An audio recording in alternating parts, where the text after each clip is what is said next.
Good evening and welcome to Tucker Carlson. Tonight we want to begin this evening with an update on the world's dullest impeachment trial. It's ongoing right now, as you can see on the screen. If something significant happens, obviously we'll bring it to you right away. But the question is, why has this been so boring? Well, because it doesn't mean anything. Rather than a debate over things that matter, you're watching purported adults yell at each other about whether a former vice president's ne'er-do-well middle-aged son should interrupt his early retirement in L.A. and come talk to them. Honestly, who cares? Whatever. But for once, we do have a semi-interesting development tonight. Apparently, some Democratic senators are now considering casting votes to acquit Donald Trump. New reports suggest that Senators Joe Manchin of West Virginia, Kyrsten Sinema of Arizona, and Doug Jones of Alabama are undecided on the president's guilt. Okay, that's a story. Undecided? How could they be undecided about this? It's not like it's a totally fraudulent exercise in partisan politics. No, not at all. If you've been watching all week, you know this is nothing less than, and we want to be totally clear about this, a national security crisis.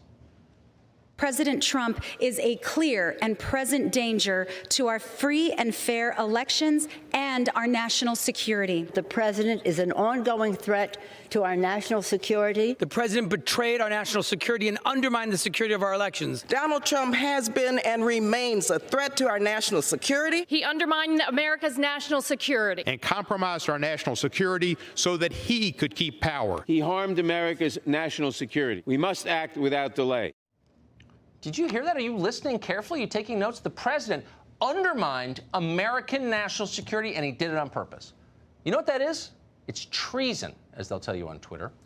But here's a question. What about the people who abet the underminers of American national security, who refuse to stop or punish or convict them? Aren't they guilty of treason too? Of course they are.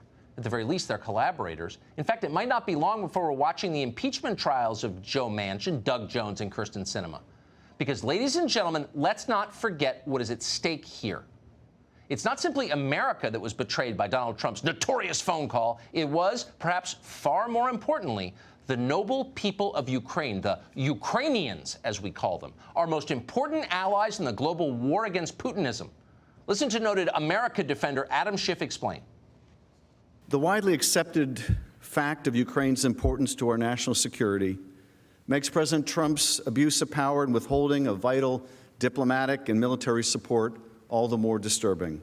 If we had not supported Ukraine in 2014, it would have weakened our allies and exposed U.S. troops stationed in Europe to greater danger. We only deter Russia by consistently demonstrating support for our friends like Ukraine. That is why it is so important to our security that we stand with Ukraine. Countries like Ukraine are fighting our fight against authoritarianism. And God help us if it's not our fight still. God help us, implores America's warrior priest Adam Schiff. Stand with Ukraine! For the love of God, man! Stand with Ukraine! As generations of men on their deathbeds have said to their oldest sons, boy, stand with Ukraine! Because even now, in this modern age that we dare to call civilized, there are dark forces lurking unseen in the shadows even now. Forces that, if left to their own diabolical devices, might briefly delay the transfer of sophisticated weapons technology to the benighted people of that holy nation, Ukraine. And that, as Cory Booker once explained with a totally straight face, would be treason. Now we're realizing that this president was withholding that aid not for national security purposes, in fact, violating national security interests to pursue his own personal benefit. That is outrageous, and in my opinion, that is treasonous. Treasonous. So really the question at this point is, what do you do with treason? Do you look away and pretend you don't see it? Do you let treason pass with a vote of acquittal? Not unless you're a coward, a worm, a betrayer. Not unless, unlike every decent red-blooded American, you don't really love Ukraine with the selfless love of a parent for a child. Not unless you're the kind of soul-dead monster who would put the interests of your nation above those of Ukraine. Did you know that Chicago, Illinois is the sister city of Kiev? Not a first cousin, mind you. No, a sister. That's how close.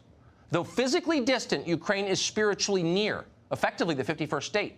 When Ukraine sneezes, we as a nation say, God bless you. When the Ukrainian people stumble, we bruise. We are one, Ukraine and us, just as we have been for centuries upon centuries. What Adam Schiff has joined together, let no man put asunder. So think about that, Joe Manchin, Kirsten Sinema.